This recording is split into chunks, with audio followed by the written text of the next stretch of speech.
السلام علیکم ورحمۃ اللہ وبرکاتہ۔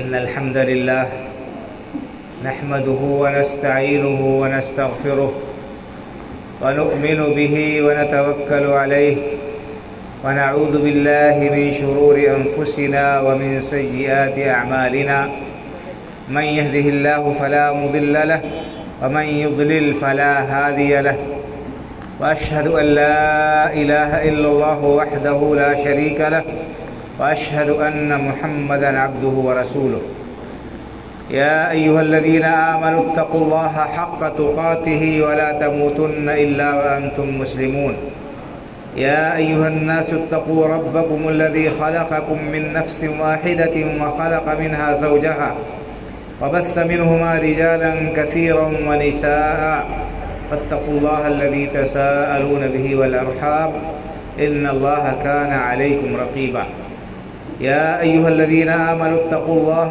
وقولوا قولا سديدا يصلح لكم أعمالكم ويغفر لكم ذنوبكم ومن يطع الله ورسوله فقد فاز فوزا عظيما أما بعد فإن خير الحديث كتاب الله وخير الهدي هدي محمد صلى الله عليه وسلم وشر الأمور محدثاتها وكل محدثة بدعة وكل بدعة ضلالة وكل ضلالة في النار فأعوذ بالله من الشيطان الرجيم بسم الله الرحمن الرحيم ظهر الفساد في البر والبحر بما كسبت أيدي الناس ليذيقهم بعض الذي عملوا لعلهم يرجعون رب اشرح لي صدري ويسر لي أمري واحلل عقدة من لساني يفقهوا قولي سبحانك لا علم لنا إلا ما علمتنا إنك أنت العليم الحكيم۔ قابل صد احترام علماء کرام، بزرگوں، نوجوانوں اور خواتین اسلام، سب سے پہلے میں اللہ رب العالمین کی حمد و ثنا بیان کرتا ہوں کہ اس نے اپنے فضل و کرم سے ہمیں یہاں پر اکٹھا ہونے کی توفیق بخشی کہ ہم اس کے دین کی کچھ باتیں سنیں اور اپنی اصلاح کی فکر کریں۔ بعدہ بے شمار صلاۃ و سلام نازل ہو سید الاولین والآخرین، امام الانبیاء والمرسلین، شفیع المذنبین جناب محمد رسول اللہ صلی اللہ علیہ وسلم پر، آپ کی آل اولاد اور متبعین پر۔ محترم حضرات، آج کے اس جلسے کا جو عنوان رکھا گیا ہے وہ ہے معاشرے میں بڑھتا ہوا فساد، اسباب و علاج۔ یہ موضوع بہت ہی طویل ہے اور اس پر گفتگو کے لیے بڑا لمبا وقت درکار ہے، لیکن یہاں پر وقت مختصر اور محدود ہے، اس لیے میں بہت ہی اختصار کے ساتھ آپ حضرات کے سامنے چند نکات کی طرف اشارہ کروں۔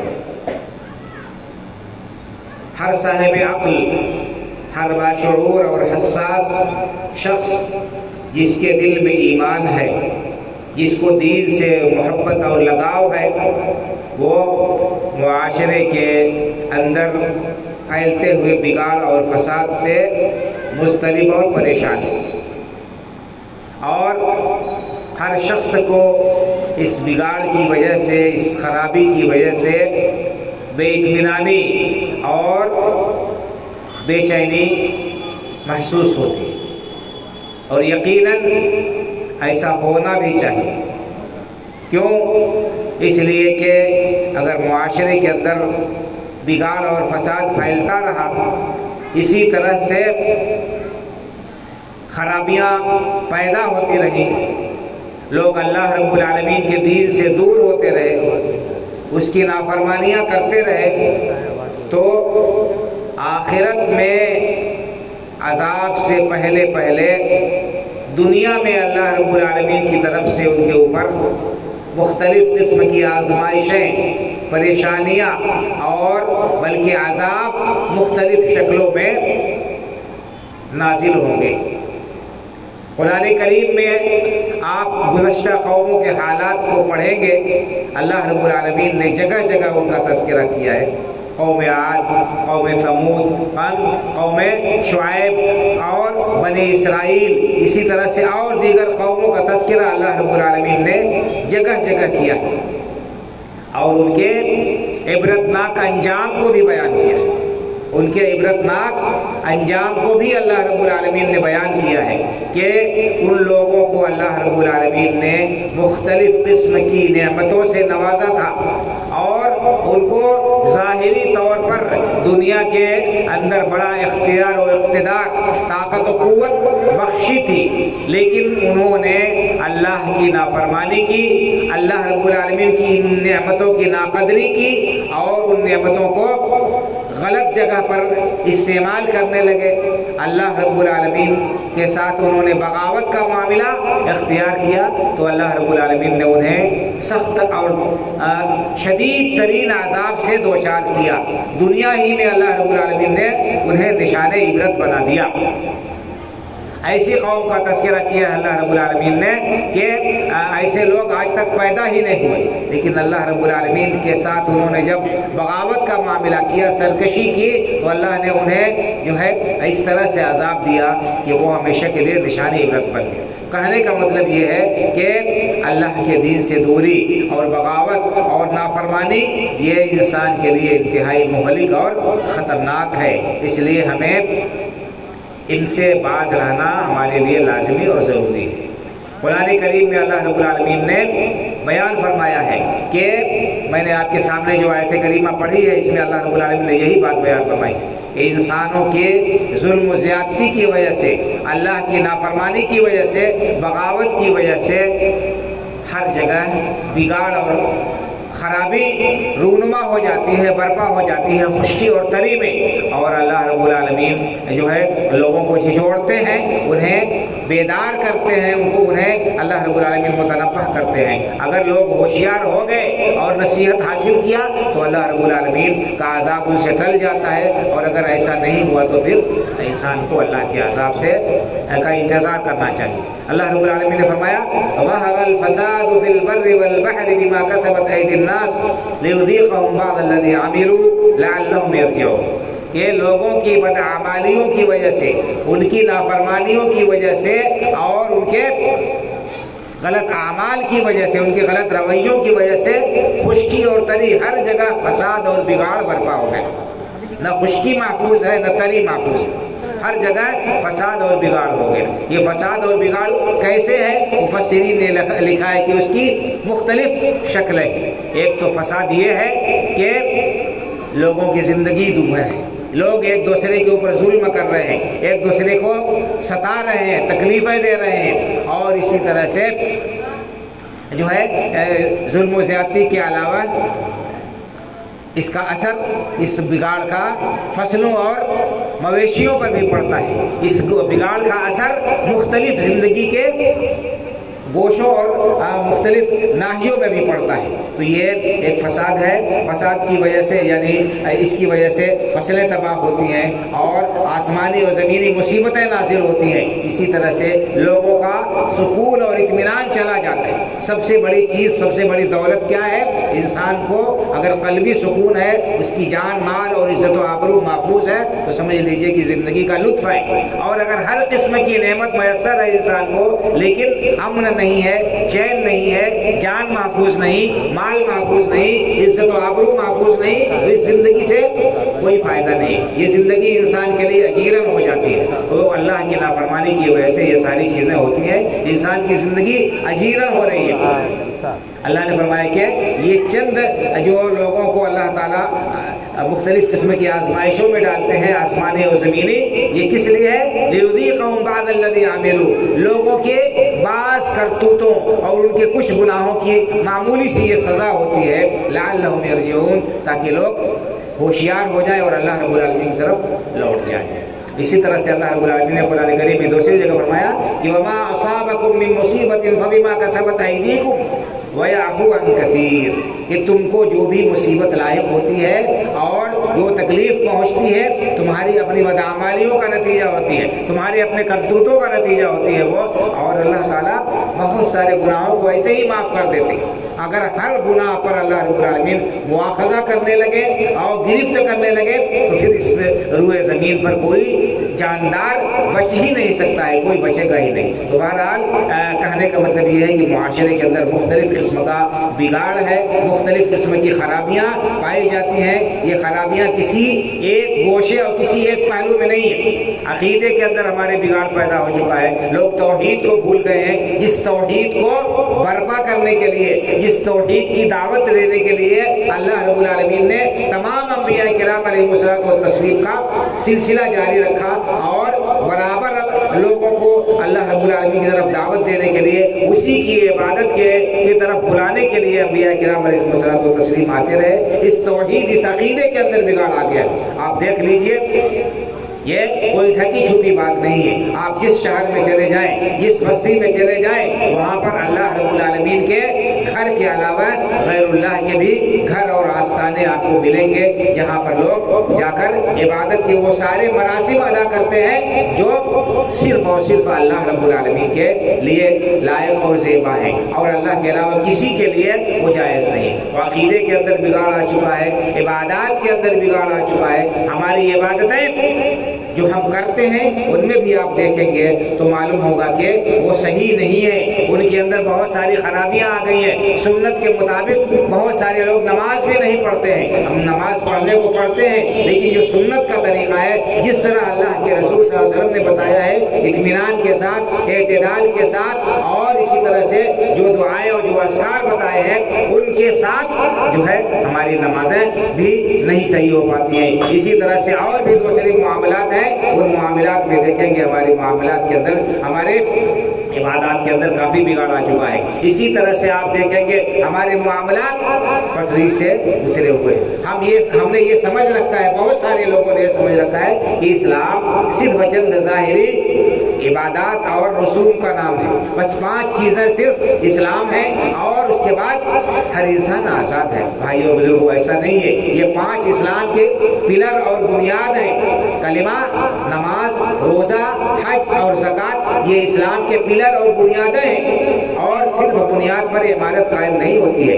آپ یہ پلر اگر ہٹا دیں تو یہ چھت باقی نہیں رہے گی۔ تو اسلام کی جو عمارت ہے بہت سارے اس کے اندر اور بھی چیزیں ہیں، لیکن یہ 5 چیزیں بنیاد ہیں، ان کے بغیر اسلام کا محل، اسلام کی عمارت باقی نہیں رہ سکتی۔ کوئی یہ نہ سمجھے کہ یہی 5 چیزیں بس اسلام ہے اور مسجد کے باہر ہم آزاد ہیں۔ نہیں بھائی اور بزرگوں، مسجد میں جس طرح سے ہم پابند ہیں اور اللہ رب العالمین کے احکام اور اللہ کے رسول صلی اللہ علیہ وسلم کے بتائے ہوئے طریقے کے مطابق عبادت کریں گے تو قبول ہوگی۔ اسی طرح سے معاملات بھی ہمارے کتاب و سنت کے مطابق ہونے چاہیے، اور اسی طرح سے شادی بیاہ اور اسی طرح سے جو ہے موت، میت، جنازے وغیرہ کے جو مسائل ہیں یہ سب سنت کے مطابق ہونی چاہیے۔ لیکن ان تمام چیزوں میں ہم دیکھتے ہیں کہ بہت سارے غیر شرعی چیزیں داخل ہو گئی ہیں، اور اسی طرح سے اخلاق، جس کی تکمیل کے لیے اللہ کے رسول صلی اللہ علیہ وسلم مبعوث کیے گئے تھے، اخلاق کے بارے میں تو آپ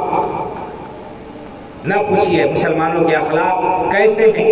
مجھے ایک واقعہ یاد آ رہا ہے، میں نے پڑھا تھا رامپور سے ایک پرچہ نکلتا تھا، ہوما، ابھی نکلتا ہے کہ نہیں، میں ہدا نام کا ایک پرچہ نکلتا تھا، ماہنامہ، اس کے اندر میں نے ایک واقعہ پڑھا تھا، یعنی مسلمانوں کے سلسلے میں غیروں کے کیسے تاثرات ہیں کہ مسلمان معاملات میں کتنے گڑبڑ۔ اس میں انہوں نے ایک یورپ کے کسی ملک کا سچا واقعہ لکھا تھا۔ کہا کہ ایک آدمی جیسے ہندوستان کے اور بر صغیر کے لوگ جاتے ہیں باہر کمانے کے لیے، پردیس جاتے ہیں، ایک شخص گیا ہوا تھا وہاں پر یورپ کے کسی ملک میں کمانے کے لیے، اور اسے چھٹی پر اتفاق سے اپنے وطن آنا پڑا۔ تو بہت سارا پیسہ اس کے پاس میں تھا، اس نے اپنے ایک عیسائی دوست کو وہ پیسہ امانت کے طور پر رکھ دیا کہ میں کچھ پیسے اپنے وطن لے جا رہا ہوں، باقی جب میں آؤں گا تو میں تم سے لے لوں گا۔ یہ کم از کم 20 سال پہلے یہ واقعہ چھپا تھا۔ تو اس میں انہوں نے یہ لکھا ہے، جب یہ آدمی اپنے ملک سے واپس گیا اور اپنے اس عیسائی ساتھی سے پیسہ مانگا کہ بھائی میرا پیسہ، میری امانت لوٹا دو۔ اس آدمی نے انکار کر دیا، چونکہ دوستی تھی اور اعتماد کی بات تھی، اس نے کوئی لکھا پڑھی نہیں کی تھی۔ اس آدمی کی نیت پھسل گئی اور اس نے دینے سے انکار کر دیا، چونکہ کوئی گواہ نہیں تھا۔ یہ آدمی بہت پریشان ہوا، اس کے پڑوسیوں سے، دوستوں سے، ان سے کہا کہ بھائی اس نے میرا اتنا پیسہ دبا لیا ہے، لیکن کوئی گواہ نہ ہونے کی وجہ سے اس آدمی نے انکار کر دیا دینے سے۔ بہرحال کہا کہ میں پریشان ہو گیا، مایوس ہو گیا۔ آخر اس علاقے میں جو چرچ تھا، عیسائیوں کا جو ہے گرجا، کہا میں وہاں کے پادری سے جا کر ملا اور میں نے کہا کہ ایسا معاملہ ہو گیا ہے کہ میرا پیسہ اس آدمی نے دبا لیا ہے اور مجھے دے نہیں رہا۔ اس نے کہا ٹھیک ہے، تم بعد میں ملنا۔ اس کے بعد کہا کہ 1 دن ہوا کہ وہ آدمی آیا میرے پاس میں اور سارا پیسہ اس نے مجھے لوٹا دیا۔ مجھے تعجب ہوا کہ تم بن مانگے کیسے مجھے پیسہ دے رہے ہو؟ تم نے تو انکار کر دیا تھا، اب کیسے تم مجھے پیسہ میرا لوٹا رہے ہو؟ اس نے کہا کہ تم نے ہمارے پادری صاحب سے میری شکایت کی تھی، انہوں نے مجھے ایک جملہ کہا، وہ مجھے تیر کی طرح سے لگا اور میں اس کا یہ طنز اور اس کا یہ جملہ برداشت نہیں کر سکا۔ یعنی کیا؟ اس نے کہا، پادری نے مجھ سے کہا کہ تم کب سے مسلمان ہو گئے، یعنی بے وفا اور بے ایمان، کہ تم کسی کا پیسہ ہڑپ رہے۔ کہا اس نے مجھ کو مسلمان کہہ دیا، مجھے شرم آ گئی، یعنی یہ ہم نے تصور بنا لیا ہے اپنا، حالانکہ مسلمان ایسا نہیں ہوتا ہے۔ سچا مسلمان کبھی بھی بے وفا اور بدعہد نہیں ہو سکتا، وہ کسی کا مال ناحق ہڑپ نہیں سکتا ہے۔ یہ ایک شبیہ بنا دی گئی ہے، اس کے ذہن میں یہی شبیہ بنا دی گئی تھی، جس سے ہمارے ملک میں جو ہے اس میں اسلام اور مسلمانوں کی شبیہ نصب کر کے پیش کی جاتی ہے اور جھوٹی تہمتیں ان کے اوپر لگائی جاتی ہیں۔ اسلام ان سے بری ہے، اسی طرح سے وہاں پر بھی یہ شبیہ بنا دی گئی تھی، تو مسلمانوں کی یہ شبیہ ہو گئی ہے۔ اس میں ہمارا بہت کچھ نہ کچھ عمل دخل ہے۔ معاملات میں صفائی ہونی چاہیے، وعدہ وفائی ہونی چاہیے، اسی طرح سے دوسرے جو ہمارے دین کی تعلیمات ہیں ان کا ہمیں پورا پاس و لحاظ رکھنا چاہیے۔ المہم کہنے کا مطلب یہ ہے کہ بگاڑ ہر طرف ہے، اور شاعر نے جیسے کہا ہے کہ تن ہما داغ شد کنبا کجا نہا، پورا جسم تو زخموں سے چور ہے، میں پھاہا کہاں رکھوں، کہاں مرہم پٹی کروں۔ تو یہ چند چیزیں ہیں جو میں نے آپ کے سامنے رکھی۔ معاشرے کے اندر، ہمارے اندر عقیدے کے اندر خرابی بہت سے لوگوں کے اندر آ گئی ہے، اور عبادات میں ہم سنت کے طریقے سے ہٹے ہوئے ہیں، معاملات میں اسی طرح سے، اور اخلاق میں بھی ہم شریعت کا جو معاملہ ہے اس کو نظر انداز کر رہے ہیں، اور اس کا خمیازہ ہم بھگت رہے ہیں۔ جیسا کہ اللہ نے کہا ہے کہ ان گناہوں کے نتیجے میں زندگی اجیرن ہو جائے گی، اور ہمارے لیے طرح طرح کی مشکلیں کھڑی ہوں گی، اور طرح طرح کے آزمائشوں میں ڈالے جائیں گے، اللہ رب العالمین کی طرف سے گرفت ہوگی اور عذاب بھی نازل ہو سکتا ہے۔ وقت بہت مختصر ہے، اور میں چاہ رہا تھا کہ ایک حدیث آپ کو سنا دوں، اس میں اللہ کے رسول صلی اللہ علیہ وسلم نے صحابہ کرام رضی اللہ تعالیٰ عنہم اجمعین کو بعض گناہوں کی سزا بتائی ہے، کہ بعض گناہ جو انسان دنیا میں کرتا ہے اس کی سزا دنیا ہی میں مل جاتی ہے۔ اس کا ترجمہ کر کے اور 2-4 باتیں کہہ کے میں اپنی بات ختم کر دوں گا۔ سنن ابن ماجہ کے اندر، اسی طرح سے معجم طبرانی کے اندر، مستدرک حاکم کے اندر ایک حدیث ہے۔ اس حدیث کے راوی حضرت عبداللہ ابن عمر رضی اللہ تعالیٰ عنہ کہتے ہیں کہ اللہ کے رسول صلی اللہ علیہ وسلم نے مہاجرین کو خطاب کر کے کہا۔ مہاجرین کون ہیں آپ کو معلوم؟ وہ سچے پکے مخلص مسلمان جنہوں نے محض اللہ رب العالمین کے لیے اپنے وطن کو، مکہ مکرمہ کو خیر باد کہا، جہاں پر اللہ کا سب سے محبوب اور موقر گھر بیت اللہ واقع ہے، اور جو اللہ رب العالمین کی سب سے پسندیدہ جگہ ہے۔ انہوں نے اپنے رشتوں ناتوں کو قربان کر دیا، اپنے مال و دولت سے دستبرداری اختیار کر لی، اس وطن سے ہجرت کر کے اور دور جا کر پردیس میں بس گئے تھے مدینہ منورہ میں، ان کو مہاجرین کہتے ہیں۔ اللہ کے رسول صلی اللہ علیہ وسلم نے مہاجرین کو خطاب کر کے کہا کہ یا معاشر المہاجرین خمس اذا ابتلیتم بہن واعوذ باللہ ان تدرکوہن، اے مہاجرین کی جماعت، 5 بیماریاں اگر تمہارے اندر پائی جائیں گی تو ان کی سزا دنیا ہی میں اللہ رب العالمین کی طرف سے مل جائے گی۔ میں اللہ رب العالمین کی پناہ چاہتا ہوں کہ تم ان بیماریوں کا شکار ہو، ان بیماریوں میں تم مبتلا ہو۔ تو یہ مہاجرین جو جیسے مقدس گروہ کے اندر اگر یہ بیماری پائی جائے تو اللہ رب العالمین کی طرف سے گرفت کی وعید اللہ کے رسول صلی اللہ علیہ وسلم نے سنائی ہے۔ اگر ہم جیسے کچے بالکل ناقص جو ہے مسلمان، ہمارے اندر یہ بیماریاں پائی گئی، یہ خرابیاں پائی گئی، تو ہمارا کیا حال ہوگا؟ ذرا اس میں سوچنا چاہیے، عبرت کرنا چاہیے۔ آپ نے فرمایا یا معشر المہاجرین خمس اذا ابتلیتم بہن واعوذ باللہ ان تدرکون، اے مہاجرین کی جماعت، 5 بیماریاں اگر تمہارے اندر پائی گئی، میں اللہ کی پناہ چاہتا ہوں کہ اللہ رب تم ان بیماریوں میں مبتلا ہو۔ تو یہ 5 بیماریاں اگر پائی گئی تو 5 طرح کا عذاب تم پر نازل ہوگا۔ کیا آپ نے فرمایا کہ ما ظہرت لم تظہر الفاحشۃ فی قوم قط حتی یعلنوا بها الا فشا فیہم الطاعون والاوجاع التي لم تكن مضت فی اسلافهم الذین مضوا۔ پہلی بات آپ نے بیان فرمائی کہ دیکھو جس قوم میں زناکاری بدکاری عام ہو جائے گی، کھلا بھی بدکاری ہونے لگے گی، تو اس کے اندر ایسی بیماریاں پیدا ہوں گی، ایسی بیماریاں جنم لیں گی جو پچھلی امتوں میں کبھی نہیں ہوئی تھی۔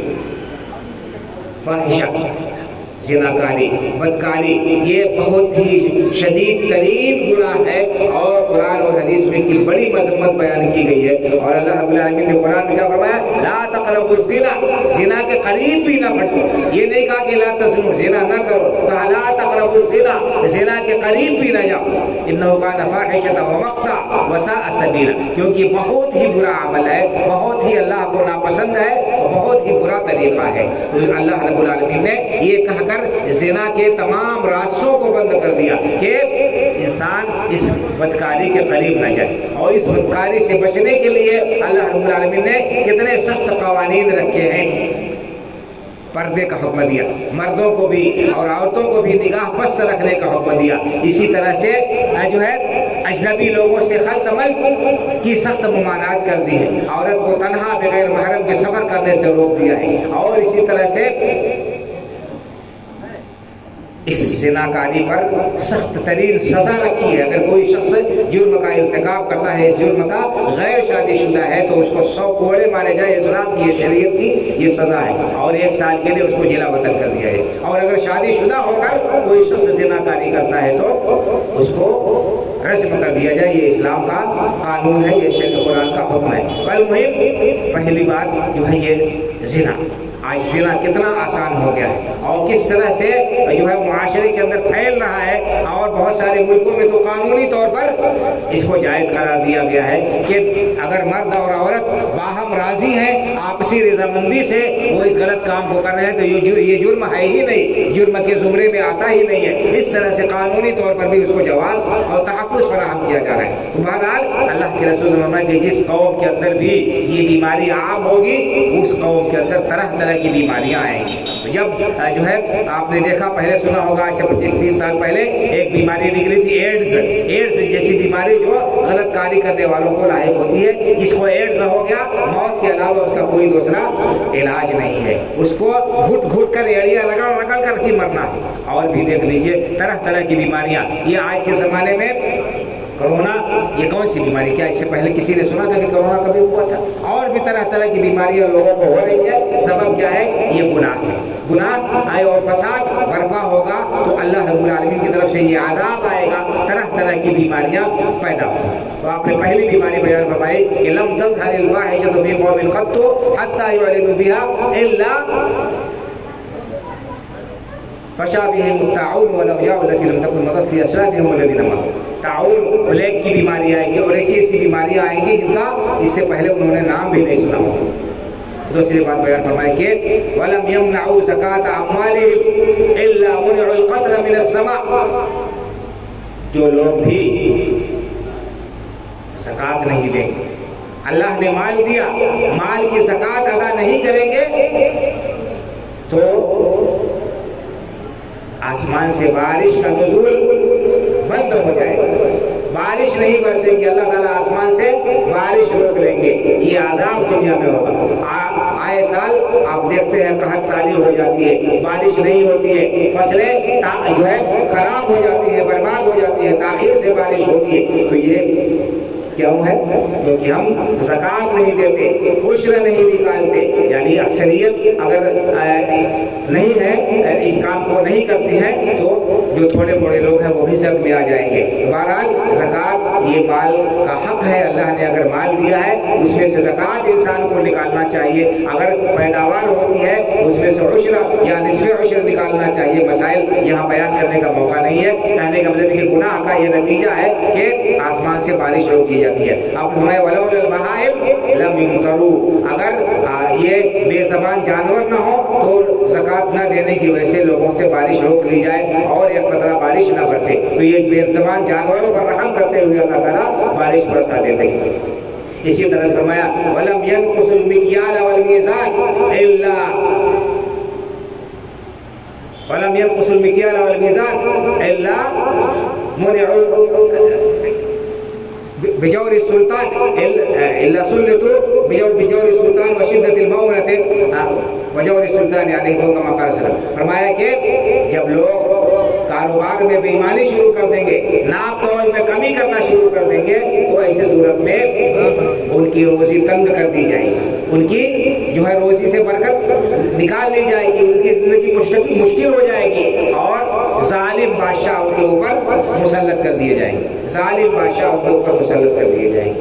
آج دیکھ لیجیے کاروبار میں کتنی گڑبڑی ہوتی ہے، بے ایمانی، گھٹتولی اور اسی طرح سے کوالٹی کچھ دکھانا اور سپلائی کچھ اور مال کرنا. یہ ساری چیزیں کیا ہیں؟ یہ سب خطرناک ہے اور ہلاکت اور بربادی کا سبب ہے. اللہ کے رسول صلی اللہ علیہ وسلم نے 3 سزائیں بتائی. ایک شدت المعانہ، بہت ہی زندگی تنگ ہو جائے گی اور اسی طرح سے جو ہے ظالم حکمران کے اوپر مسلط ہو جائے گی. اللہ رب العالمین نے ایک قوم کو، قوم شعیب کو اسی وجہ سے ہلاک و برباد کر دیا کیونکہ وہ گھٹتولی میں مبتلا تھے اور وہ لوگ ڈنڈی مارا کرتے تھے. اللہ رب العالمین نے فرمایا ویل للمطففین الذین اذا اکتالوا علی الناس یستوفون واذا کالوهم او وزنوهم یخسرون الا یظن اولئک انهم مبعوثون لیوم عظیم. وائل ہے، ہلاکت و بربادی ہے ڈنڈی مارنے والوں کے لیے. مطففین ڈنڈی مارنے والوں کے لیے ہلاکت و بربادی ہے. الذین اذا اکتالوا علی الناس یستوفون، جب لوگوں سے لیتے ہیں تو پورا پورا لیتے ہیں. واذا کالوهم او وزنوهم یخسرون، لیکن جب دیتے ہیں تو ناپ کر یا تول کر دیتے ہیں تو اس میں ڈنڈی مار لیتے ہیں، کم تولتے ہیں، کم ناپتے ہیں. تو ایسے لوگوں کے لیے اللہ نے وائل اور ہلاکت و بربادی رکھی. کیا ہمارے معاملے کاروبار کے اندر یہ گڑبڑی نہیں پائی جاتی ہے؟ کیا یہ خرابی نہیں پائی جاتی ہے؟ یقیناً پائی جاتی ہے. تو اس کا نتیجہ بھی ہم بھگت رہے ہیں کہ انسان کماتا ہے، دن بھر محنت کرتا ہے اور لگتا ہے کہ پیسہ بھی بہت کما لیا لیکن کدھر چلا گیا پتہ نہیں. اور ضروریات انسان کی کمی ختم ہی نہیں ہوتی ہے، ہمیشہ کوئی نہ کوئی ضرورت منہ پھاڑے کھڑی رہتی ہے. انسان پریشان ہے، کما کما کر حیران ہو جاتا ہے. اسی طرح سے ظالم حکمراں مسلط کر دیے جائیں گے. یہ ہم اپنی آنکھوں سے دیکھ رہے ہیں لیکن ہمیں احساس نہیں ہے کہ یہ ہمارے گناہوں کا نتیجہ ہو سکتا ہے. اسی طرح سے فرمایا کہ وَلَمْ يَنقُضُوا، چوتھی بات وَلَمْ يَنقُضُوا عَهْدَ اللَّهِ وَعَهْدَ رَسُولِهِ إِلَّا سَلَّطَ اللَّهُ عَلَيْهِمْ عَدُوًّا مِّنْ غَيْرِهِمْ فَأَخَذُوا بَعْدَ مَا فِي أَيْدِيهِمْ. جب لوگ اللہ اور اللہ کے رسول سے کیے ہوئے عہد کو توڑ دیں گے، اللہ اس کے رسول سے کیے ہوئے عہد کو توڑ دیں گے تو اللہ رب العالمین باہر سے دشمن ان کے اوپر مسلط کر دے گا اور وہ دشمن ان کے مال و اسباب کو چھین لے گا. اللہ اس کے رسول سے کیا عہد لیا ہے؟ ہم نے یہی عہد لیا ہے کہ ہم اللہ کے عبادت کرتے ہوئے، اللہ کے رسول صلی اللہ علیہ وسلم کی اطاعت کرتے ہوئے زندگی بسر کریں گے. اللہ رب العالمین نے ہم سے عہد لیا تھا کہ الست بربکم، کیا میں تمہارا رب نہیں؟ ہم بھول گئے اللہ رب العالمین کی عبادت و بندگی کو، ہم نے فراموش کر دیا. ہم نے کلمہ تو پڑھا اللہ کا، اسے اللہ کے رسول صلی اللہ علیہ وسلم کا، لیکن ان کی اطاعت کا تو ہم نے اپنے گلے سے نکال دیا. اور ہم شریعت کے حکم کو وہیں پر مانتے ہیں، اتنی ہی پر خوشی سے عمل کرتے ہیں جس میں ہمارا مفاد ہوتا ہے. اور جہاں ہمارے مفاد سے شریعت کا حکم اور مصلحت ٹکراتی ہے ہم دیکھتے ہیں کہ دائیں بائیں ہونے لگتے ہیں. بہت سے لوگ اس میں ہیلے حوالی کرتے ہیں، چنی چنا کرتے ہیں اور اپنی منمانی تعویل کرتے ہیں یا اپنے من مرضی کے موافق فتویٰ کو طلب کرتے ہیں. یہ بہت بڑی بات ہے، بہت خطرناک بات ہے. اللہ اور اللہ کے رسول سے کیا ہوا عہد ہم توڑیں گے تو اللہ رب العالمین ہم پر دشمن مسلط کر دے گا جو ہم سے جو کچھ بھی ہمارے پاس میں ہے اس کا کچھ نہ کچھ چھین لیں گے، لے لیں گے۔ یہ ساری جو ہے بلائیں اور مصیبتیں ہم اپنی آنکھوں سے دیکھ رہے ہیں بھائیو۔ پانچویں بات جو بتائی وہ حکمرانوں کے تعلق سے، وما لم تحکم ائمتهم بکتاب اللہ ویتخیروا بما انزل اللہ الا جعل اللہ بأسهم بینہم۔ اور اسی طرح سے مسلمانوں کے حکمراں جب اللہ رب العالمین کے کتاب کے مطابق فیصلہ نہیں کریں گے تو اللہ تعالیٰ ان کے درمیان اختلاف ڈال دے گا، آپس میں وہ ایک دوسرے سے ٹکرائیں گے۔ تو یہ سارے عذاب جو ہم دیکھ رہے ہیں، جن کا ہم شکار ہیں بھائیو بزرگوں، ہمارے ان گناہوں کا نتیجہ ہے۔ تو ضرورت اس بات کی ہے کہ ہم میں سے جو شخص ان کمزوریوں میں سے کسی کمزوری میں مبتلا ہے وہ اس سے رک جائے، اس سے باز آ جائے، اللہ کی بارگاہ میں سچی توبہ کرے اور شریعت پر عمل کرنے کا عزم مصمم کرے۔ اسی میں ہمارے لیے دنیا میں خیر ہے، آخرت میں کامیابی ہے۔ اسی میں ہمارے لیے دنیا میں خیر ہے اور آخرت میں کامیابی ہے۔ تو یہ چند اسباب ہوئے جو میں نے آپ کے سامنے بیان کیے۔ شریعت سے دوری سب سے اہم و بنیادی سبب ہے جو ہمارے معاشرے کے اندر بگاڑ کا سبب ہے کہ ہم شریعت کے احکام کو ہم نے فراموش کر دیا ہے، اس کو بھلا بیٹھے ہیں اور اپنے خواہشات کو ہم نے داخل کر دیا ہے اور اپنے خواہشات اور اپنی پسند کو ہم جو ہے دوسروں پر مسلط کرنا چاہتے ہیں یا شریعت کو اس کا تابع بنانا چاہتے ہیں۔ اس کا علاج کیا ہے؟ یہ بگاڑ معاشرے کا کیسے خراب ہوگا، کیسے ختم ہوگا، کیسے دور ہوگا، یہ بیماری کیسے ختم ہو سکتی ہے؟ اس کے لیے بنیادی طور پر چند اسباب ہیں جن کی طرف میں اشارہ کرنا چاہتا ہوں۔ ایک تو یہ کہ ہم شریعت کا علم حاصل کریں، ہم شریعت کا علم حاصل کریں، کیا حرام ہے، کیا حلال ہے، کیا جائز ہے، کیا ناجائز ہے، اللہ رب العالمین کس بات سے راضی ہوتا ہے، کس بات سے اللہ ناراض ہوتا ہے، اس کو ہم جاننے کی کوشش کریں، علم حاصل کریں۔ علم اگر ہمارے پاس میں نہیں ہوگا تو ہم یقیناً غلط کاریوں کا شکار ہوں گے، غلطیوں کا شکار ہوں گے اور ہمیں اس کا احساس تک نہیں ہوگا۔ آج ہمارے عقیدے کے اندر بگاڑ کیوں ہے؟ اس لیے کہ ہمیں علم نہیں ہے کہ صحیح دین کیا ہے، صحیح عقیدہ کیا ہے، اور ہم کلمہ جو پڑھتے ہیں لا الہ الا اللہ محمد رسول اللہ، اس کا تقاضا کیا ہے، توحید کی کیا اہمیت ہے، شرک کی کیا خطرناکی ہے، یہ ساری چیزیں ہمیں پتہ نہیں ہے۔ اور حضرت عمر رضی اللہ تعالیٰ عنہ کبھی یہ مقولہ ہے، کہتے ہیں کہ اسلام ٹکڑا ٹکڑا ہو جائے گا، پارا پارا ہو جائے گا جب ایسے لوگ پروان چڑھیں گے جو جاہلیت کو نہیں جانے دیں گے، جو یہ نہیں جنہیں یہ نہیں پتہ چلا ہوگا کہ یہ شریعت کے خلاف کام ہے، یہ اللہ کی نافرمانی کا کام ہے۔ تو بہرحال ایک تو علم ہونا چاہیے ہمیں، اور علم حاصل کرنے کے لیے بہت سارے ذرائع ہیں، بہت سارے اس کے ذرائع ہیں اور اسباب ہیں۔ آج کے زمانے میں تو بہت ہی آسان ہو گیا ہے۔ دوسری بات، ایک ہمارے ذہن میں ایک غلط فہمی ہوتی ہے، اس غلط فہمی کا ازالہ کرنا میں چاہتا ہوں کہ علم حاصل کرنے کے لیے ہم سمجھتے ہیں کہ ایک مخصوص عمر ہے، جو نوعمر ہے، نوجوان ہے یا بچے ہیں وہی علم حاصل کر سکتے ہیں دین۔ ایسی بات نہیں ہے بھائی، علم دین اتنا حاصل کرنا ہر شخص کے لیے فرض ہے جس کے بغیر اس کے جو ہے بنیادیں صحیح نہیں ہو سکتی۔ طہارت کا علم، نماز کا حکم علم، اسی طرح سے اور جو ہے عقیدہ، اس کا علم ہونا چاہیے، واقعی باقاعدہ عالم ہونا یہ کوئی شرط نہیں ہے۔ صحابہ کرام رضی اللہ تعالیٰ عنہ میں جو مسلمان ہوتے تھے سب بچے نہیں ہوتے تھے، وہ سب کلاس میں نہیں بیٹھتے تھے، نوجوان بھی ہوتے تھے اسلام قبول کرنے والے، اور ادھیڑ بھی ہوتے تھے، بوڑھے بھی ہوتے تھے، لیکن وہ علم حاصل کرتے تھے، اللہ کے رسول کی خدمت میں حاضر ہوتے تھے، اور اسی طرح سے جو لوگ جانکار ہوتے تھے ان سے ملتے تھے اور پوچھتے تھے مسائل، وہ علماء سے رابطہ رکھیں اور ان سے جو ہے تعلق برقرار رکھیں، دروس کو سنیں اور مجلسوں میں حاضر ہوں، پروگراموں میں شرکت کریں، جمعہ کے خطبے کے لیے پہلے سے تیار ہو کر آئیں کہ ہاں ہمیں چلنا ہے، کچھ سیکھنا ہے، جن کی باتیں ہمیں سیکھنی ہے۔ تو یہ ایک تو ہے علم، دوسرے کہ اللہ کا تقویٰ ہونا چاہیے، پرہیزگاری ہونی چاہیے، اللہ کا خوف ہونا چاہیے۔ آج انسان بے خوف ہو گیا ہے، اسے اللہ رب العالمین کی پکڑ کا احساس ہی نہیں ہے، اور اسے اس بات کا خیال ہی نہیں رہتا ہے کہ اللہ رب العالمین ہمارے اوپر نگراں ہے، ہماری ہر حرکت اور ہر سکون نوٹ ہو رہا ہے، اللہ کی بارگاہ میں حاضر ہونا ہے، اللہ پر ایمان، آخرت پر ایمان ہمارا پختہ ہونا چاہیے۔ قرآن کریم کے اندر بڑی وضاحت کے ساتھ اس کو بیان کیا گیا ہے۔ آپ 30واں پارہ پڑھیے، اس کا ترجمہ پڑھیے،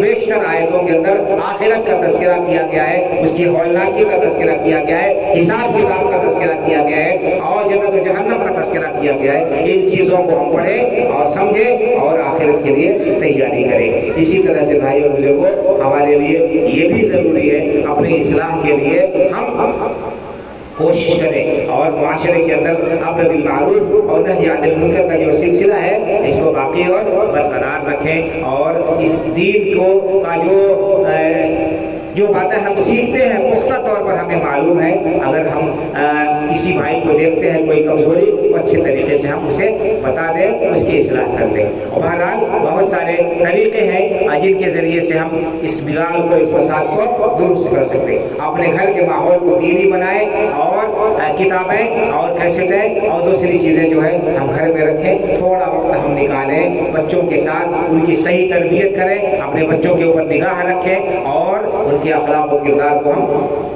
سوالیں۔ جس طرح سے ہم اپنے بچوں کے لیے ظاہری چیزوں کا انتظام کرتے ہیں، ان کے لیے رہائش کا، کھانے کا، مناسب کپڑے کا اور دوسری ضروریات کا انتظام کرتے ہیں، ان کی دوا علاج کا انتظام کرتے ہیں اور دنیاوی تعلیم کا انتظام کرتے ہیں، دینی تعلیم کا بھی نظم کرنا اولاد کی ہماری بنیادی ذمہ داری ہے۔ اگر ہم اس سلسلے میں ہم نے کوتاہی کی، لاپرواہی کی اور اولاد کو اسی طرح سے چھوڑ دیا، حالات کے حوالے کر دیا، تو کل قیامت کے دن اللہ رب العالمین کے ہاں ہماری بازپرس ہوگی، حساب ہوگا، اس وقت ہمارا کوئی عذر کام نہیں آئے گا۔ اللہ کے رسول صلی اللہ علیہ وسلم نے بڑی وضاحت کے ساتھ بیان فرما دیا حدیث پاک میں کہ کلکم راع وکلکم مسئول عن رعیتہ، تم میں سے ہر شخص ذمہ دار ہے اور ہر شخص سے اس کی رعایا کے بارے میں پوچھا جائے گا، اللہ کے یہاں حساب ہوگا، بازپرس ہوگا۔ فالامام راع وهو مسئول عن رعیتہ، جو حکمراں ہے، جو بادشاہ ہے، جو حاکم ہے، کسی بھی پہلو سے کسی بھی